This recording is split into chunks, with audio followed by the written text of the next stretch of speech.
अगर किसी को ऐसा लगता है कि हम अपनी कॉलिंग में पीछे हो गए हैं, तो हम पतरस का जीवन देख लेते हैं। पतरस कैसा था? पतरस यीशु का 3 बार इनकार कर चुका था। उसने अपनी बुलाहट को लगभग पूरा खो दिया था, लेकिन पतरस के अंदर एक बहुत अच्छी चीज थी। पढ़ के देखिए लूका 5, उसका 5 से लेके 8 वचन। उन्होंने उत्तर दिया, हे स्वामी, हमने सारी रात मेहनत की और कुछ न पकड़ा, तू भी तेरे कहने से जाल डालूंगा। जब उन्होंने ऐसा किया तो बहुत मछलियां घेर लाए और उनके जाल फटने लगे। इस पर उन्होंने अपने साथियों को जो दूसरी नाव पर थे संकेत किया कि आकर हमारी सहायता करो, और उन्होंने आकर दोनों नावें यहाँ कि वे डूबने लगी। ये देखकर सामन पतरस यीशु के पांवों पर गिरा और कहा, हे प्रभु, मेरे पास से जा, क्योंकि मैं पापी मनुष्य हूँ। जब चमत्कार होता है तब आप नम्र और दीन बनते हो कि नहीं? तब आप समझते हो कि नहीं कि अरे मैं तो इसके योग्य ही नहीं था। पतरस को उस चमत्कार को, और ऐसा चमत्कार जब आप अपनी सारी मर्जी चला के थक गए हो और तब परमेश्वर कह रहा है कि गहरे में ले चल, दाहिने में जाल डाल। पतरस का जवाब ये था, वो कह सकता था, अरे प्रभु मैं मछुआरा हूं, तुम तो कारपेंटर हो, तुमको थोड़ी आता है मछली पकड़ना, मुझे आता है, ये मेरा काम है, मुझे मत सिखाओ यीशु मसीह। लेकिन उसको पता था कि वो प्रभु है। उसको पता था कि अगर पास्टर वचन से कोई बात सिखा रहा है या कमांड दे रहा है या करने को कह रहा है तो परमेश्वर की ओर से है।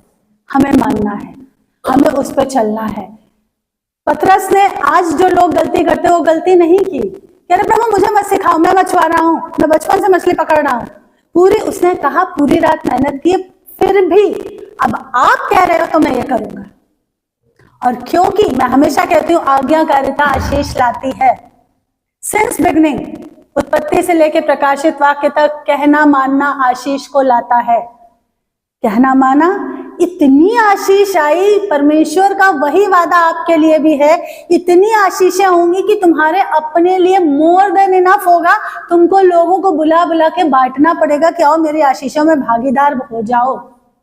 आओ अपने दोस्तों को, परिवार वालों को, रिश्तेदारों को, अड़ोसी पड़ोसी को उन आशीषों को बांटने पाओगे। ये है हमारा परमेश्वर। वो छोटी मोटी आशीषों के लिए चुनता नहीं है, बुलाता नहीं है। हम अपनी तुच्छ बुद्धि, अपनी गलत चीजों की वजह से उन आशीषों को ब्लॉक किए रहते हैं अपने जीवन में। क्यों? क्योंकि हम अपनी सोच, पवित्र आत्मा वाले एंगल से वचन को समझने और उस पर चलने के बजाय हम अपना तिकड़म, अपनी सोच लगाते हैं। 4 चैप्टर बोला है चर्च में, 2 सुबह पढ़ लिए थे, 2 शाम को पढ़ लिए थे, बस हो गए ना। उन्होंने 4 बोला था, कमांड फॉलो हो गया, बस है। अरे टाइम है तो तुम 4 के 8 पढ़ लो, 8 के 18 पढ़ लो, घट जाओगे क्या? खाने में अगर कोई अच्छी चीज मिलती है तो एक के बजाय 2 रोटी खा जाते हो। हाँ, वचन चर्च में 4 ही बोला है, बस 4 पढ़ लिए बहुत है। कुछ तो इतने महान है वो 4 भी नहीं पढ़ते, मुझे मालूम है। इतने महान है वो, जिंदगी बीत गई लोगों की और अभी तक भजन संगीता। किसी ने मुझे बताया कि मैंने पूछा कि भाई चर्च नहीं है, तो बोले सिस्टर वो लेट हो गया, तो फिर मैं उठा, फिर मैं वहां गया, फिर हम लोगों ने ना साथ में मिलकर बैठ के भजन संगीता पढ़ा, बहुत अच्छा प्रभु में समय बीता। मैं सोच रही थी सालों से क्रिश्चियन से भजन संगीता पढ़ के बस इनको तृप्ति हो गई बस। तो तुम अगर थोड़े में सेटल करना चाहोगे तो बस तुम, कितने ऐसे मसीह हैं जो भजन संगीता पे ही लटके रह गए। मैं ये नहीं कहती भजन संगीता मत पढ़ो, मैं तो खुद कहती हूँ कि डेली एक भजन संगीता, एक नीति वचन, एक पुराना नियम, एक नया नियम, ये 4 चैप्टर तो पढ़ने ही है। अगर नहीं पढ़ रहे तो खुद के साथ अपराध कर रहे हो, किसी और के साथ नहीं कर रहे हो, खुद की आशीषों को ब्लॉक कर रहे हो। तो ये पतरस कह रहा है प्रभु मैं पापी हूं। वो समझ रहा है कि मैं इस योग्य नहीं था। हम कहते हैं ना, मांगने से ज्यादा दिया है, योग्यता से बढ़ के दिया है तूने मुझे। वो समझ रहा है इस चीज को कि प्रभु मैं इस आशीष को कमा नहीं सकता था, ये आपकी दया, आपका अनुग्रह। कह प्रभु मेरे से दूर हो जा, मैं पापी हूँ।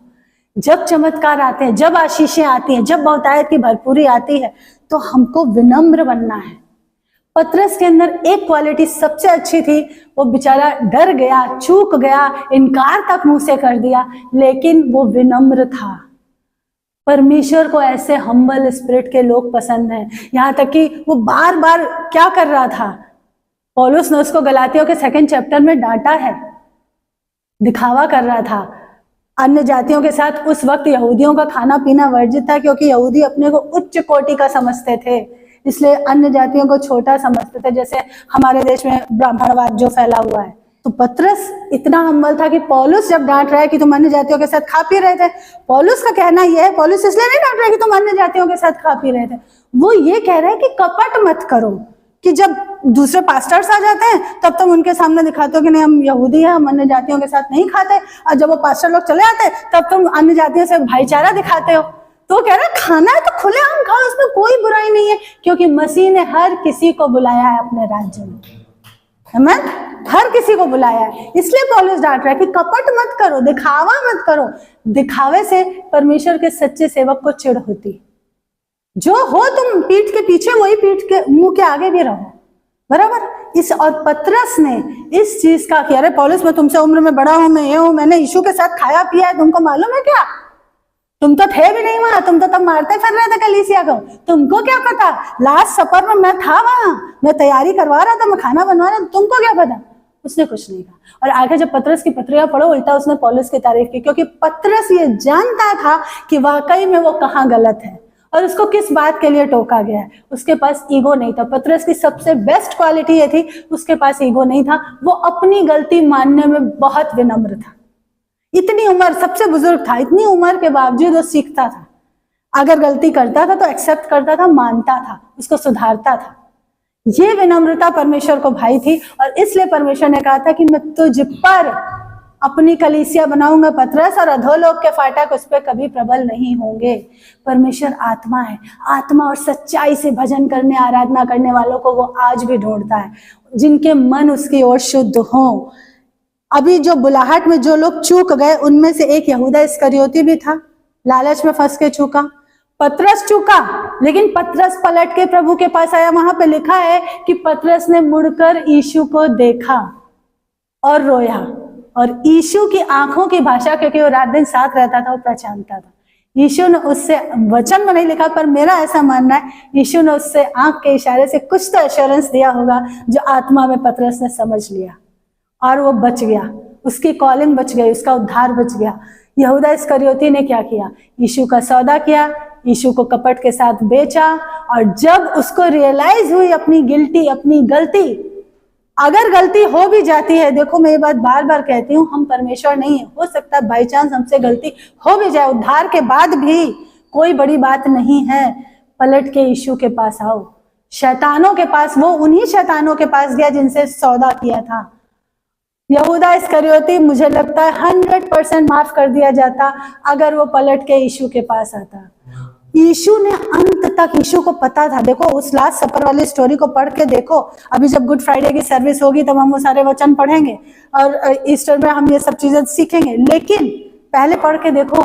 यीशु ने कहा तुम में से एक मुझे पकड़वाएगा, जो थाली में हाथ डालता है वही है। उसके बावजूद यीशु ने क्या कहा कि जो कुछ तो कर रहा है जल्दी कर। चेले तब भी नहीं समझे।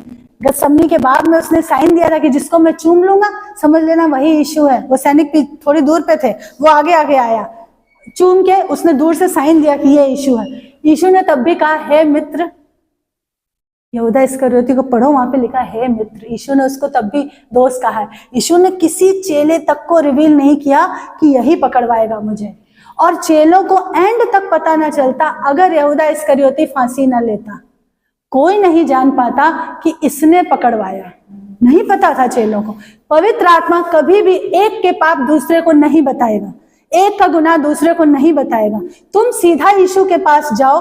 अब परमेश्वर और मनुष्यों के बीच में एक ही बिचवई है, वो है यीशु मसीह।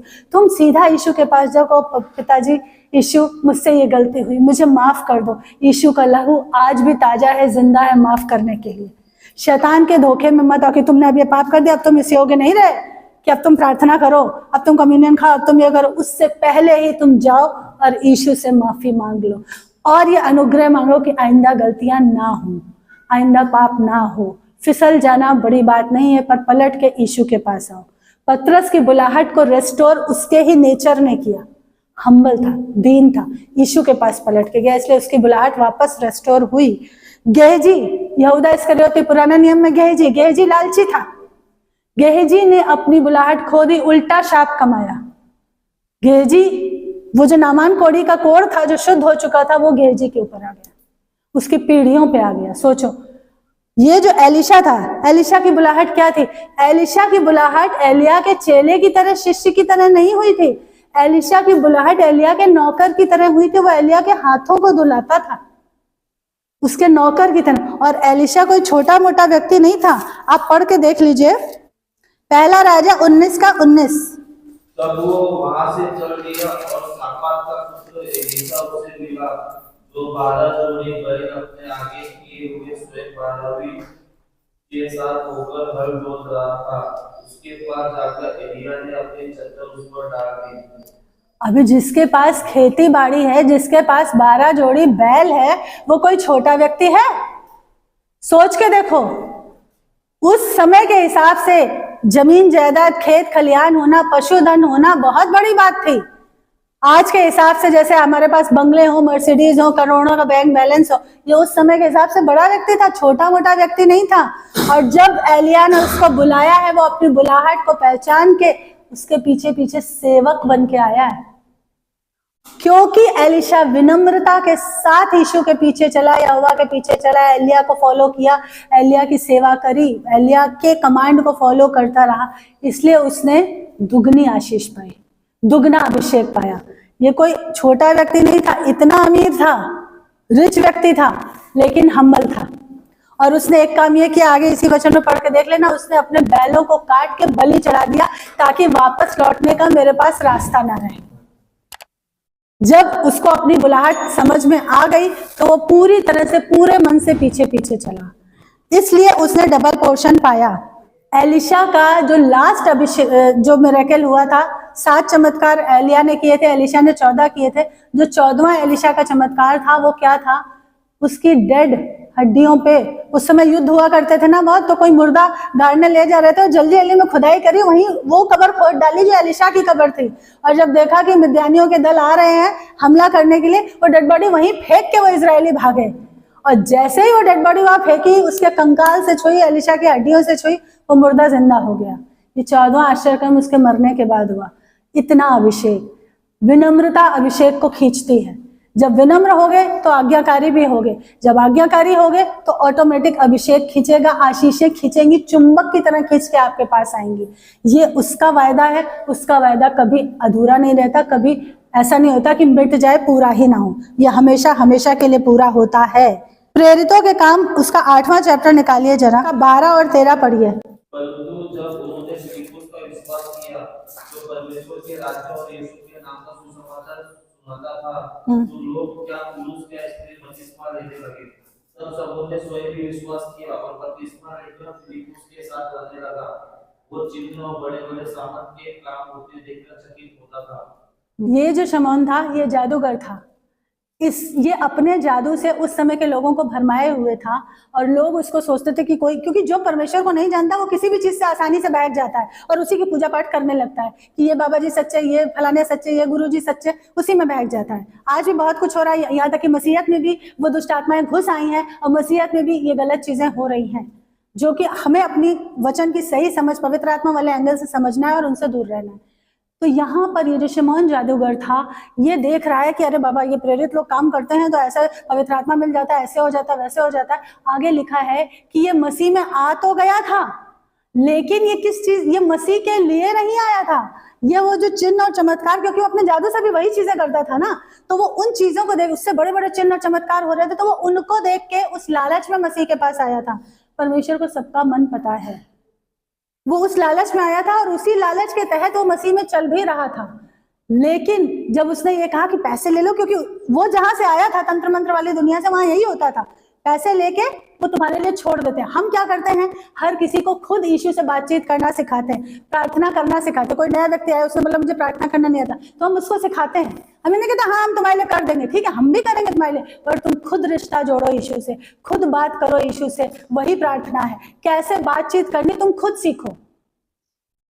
यहाँ पे वो कह रहा है कि पैसे ले लो और मुझको ये अधिकार दे दो। उसको डांट पड़ी, प्रेरितों ने उसको डांटा, कहा तो पित्त की करवाहट से भरा हुआ है, अभी तक तेरा मन तो आ तो गया प्रभु में, बपतिस्मा तो ले लिया, पर तेरा मन ही नहीं सीधा हुआ परमेश्वर के साथ। अभी तक तुमने उसके परमेश्वरत्व को समझा ही नहीं है, तो कई ऐसे भी जब इजरायली मिस्र से निकले तो वहां पे लिखा मिली जुली भीड़ उनके साथ आ गई थी। क्यों? वो 10 आश्चर्य कर्म देख के, वो 10 आश्चर्य कर्म देख के बहुत से जो अन्य जाति वहां रह रहे थे, कुछ मिस्र भी निकल के आ गए थे उनके आश्चर्य कर्मों को देख के, वो साथ में निकल आए थे इजरायलियों के। और यही वो लोग थे, वो मिली जुली भीड़ थी जो इजरायलियों को उकसाते रहते थे। इसलिए परमेश्वर का वचन कहता है कि उनके बीच से निकलो, अपने आप को अलग करो, क्योंकि तुम अगर अन्य जाति रिश्तेदारों की बातें ज्यादा सुनते हो तो वचन तुम्हारे अंदर पूरी तरीके से काम नहीं करेगा। वो लोग जिनका उद्धार नहीं हुआ, उन दोस्तों सहेलियों की ज्यादा सुनते हो, उन ऑफिस वालों या पड़ोसियों की ज्यादा सुनते हो, तो तुम्हारे अंदर वचन पूरी तरह से काम नहीं करेगा। वो मिली जुली भीड़ ही थी जो इजरायलियों को बर्बाद कर रही थी, उकसाती थी, उनकी भावनाओं को उकसाती थी। उड़ाऊ पुत्र सुअरों के बाड़े में जाके भी वापस अपने पिता के पास आया। आज कितने ऐसे मसीही हैं जो मैं जानती हूं अपनी कॉलिंग से फिर गए, अपनी बुलाहट से पीछे चले गए, लेकिन उस सुअरों के बाड़े में, दुनिया क्या है? सुअरों का बाड़ा ही है। मुझे तो वो दुनिया ऐसी ही लगती है। दुनिया बिना मसीह के इस दुनिया में कुछ मजा नहीं है।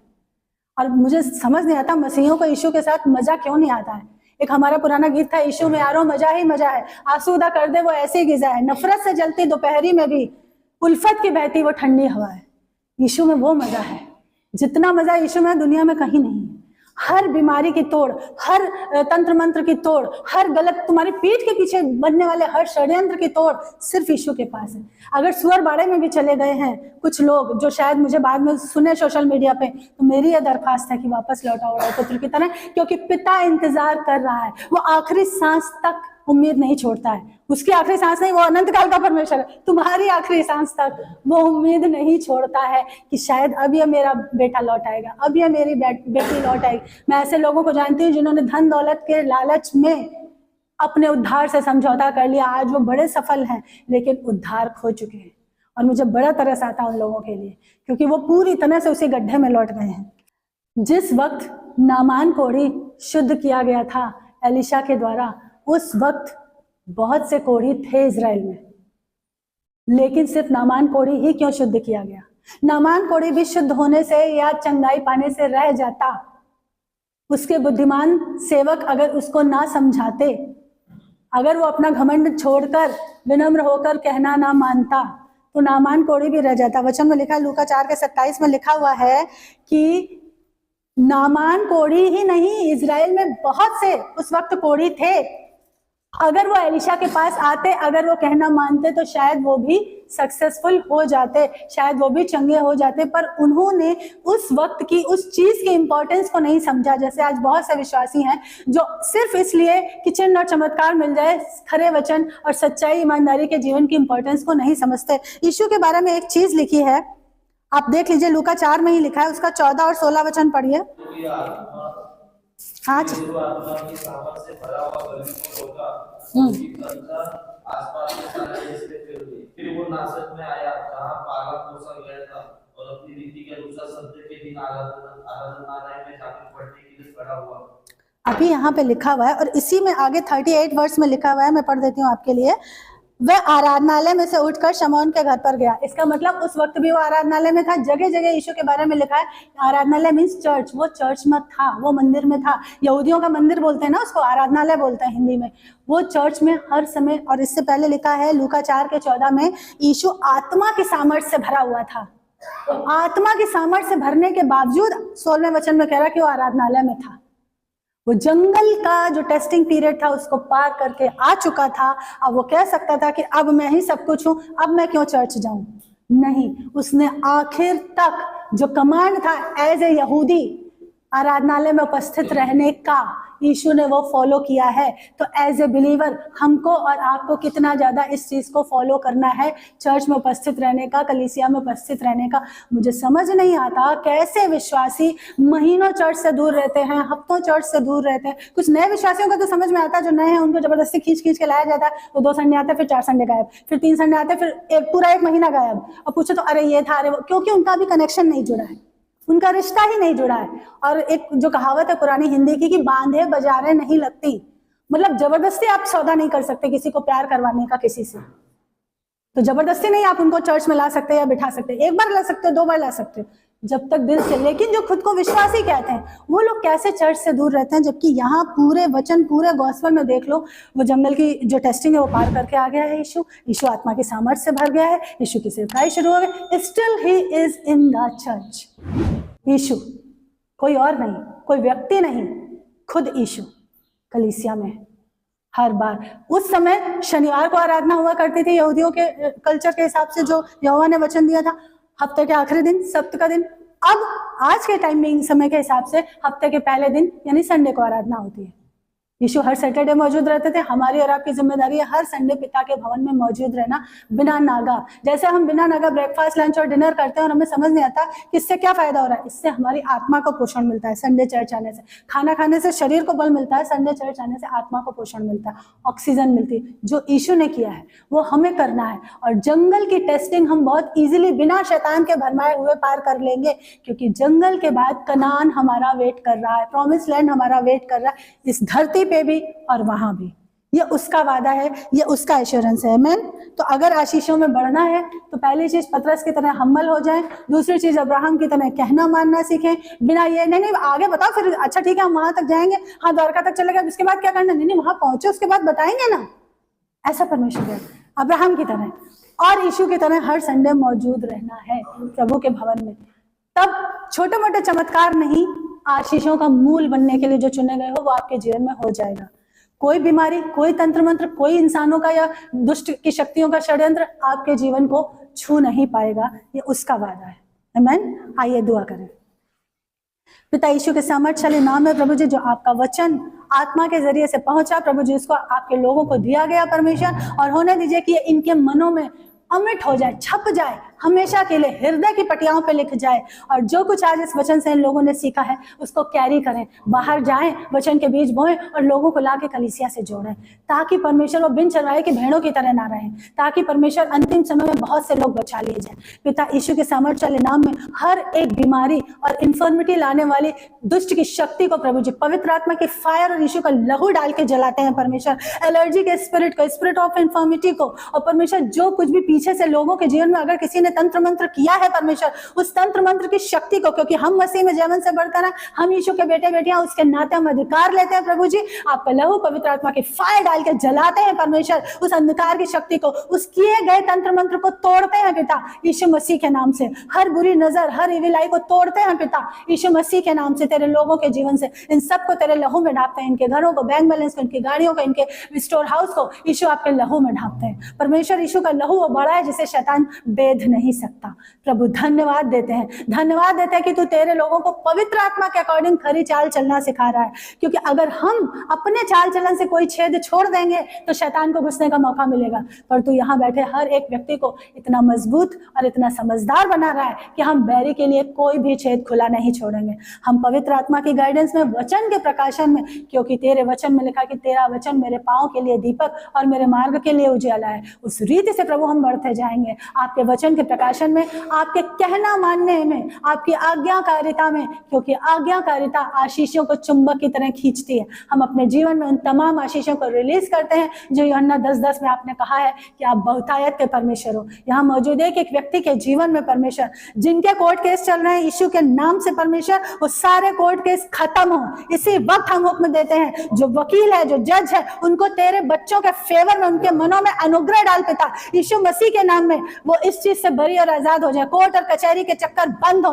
डॉक्टरों के चक्कर बंद हो, जो हॉस्पिटल में है वो रिलीज हो जाए परमेश्वर, और तेरे वचन के प्रकाशन में चले, कलीसिया को समझे, चर्च के इंपॉर्टेंस को समझे परमेश्वर। हम अपनी धार्मिकता नहीं स्थापित कर सकते बिना यीशु के। प्रभु हम धन्यवाद देते हैं कि सारे वकीलों को और सारे जो फैसला सुनाने वाले जज हैं उनको हमने आपके इख्तियार में, आपके अधिकार में दे दिया परमेश्वर। हम जल्द से जल्द इन गवाहियों को तेरे लोगों के जीवन में सुनने पाएंगे प्रभु जी। और होने दे कि ये सिर्फ छोटे मोटे चमत्कार के लिए तेरे पास नहीं आए हैं, ये अनंत जीवन के लिए तेरे पास आए हैं। और आप भली भांति जानते हो पिता कि जब इनके ये जिंदगी के मसले हल हो जाएंगे तब ये तुझमें टिके रहेंगे कि छिटक के दूर चले जाएंगे। हम दुआ मांगते हैं कि तेरे भवन का मजबूत खंबा बने प्रभु जी, ताकि इनका अनंत जीवन मिस ना हो। यीशु मसीह के नाम से एक एक हजार को जाके लेकर आए परमेश्वर। हम धन्यवाद देते हैं कलीसिया में परमेश्वर, जो भी जरूरत है उनको आपके चरणों में रखते हैं पिताजी, आपके सेवक को आपके लहू में छुपाते हैं। यीशु के कोड़ों की शिफा और चंगाई यहाँ बैठे हर एक व्यक्ति की बॉडी में इम्पार्ट करते हैं परमेश्वर। और धन्यवाद देते हैं कि जैसे इजरायलियों में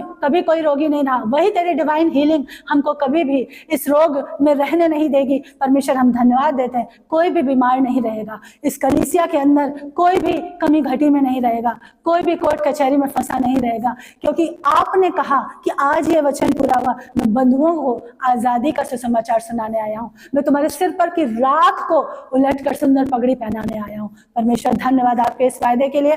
आज वो सुंदर पगड़ी आत्मा में यहाँ बैठे हर एक व्यक्ति के सिर पर हम सजी हुई देखते हैं प्रभु, और हम धन्यवाद देते हैं इनमें से हर एक को वफादार बना तेरे प्रति, ईमानदार बना तेरे प्रति, क्योंकि जब ये यीशु के प्रति वफादार होंगे तो ये कलीसिया के प्रति वफादार होंगे प्रभु। हम धन्यवाद देते हैं कि अपने जीवन में, अपने चाल चलन में मसीह को रिप्रेजेंट करें, ईमानदारी और खराई का जीवन जिए, ताकि बहुत सी आशीषों के वारिस बन जाए। यीशु मसीह के नाम में आमीन और आमीन।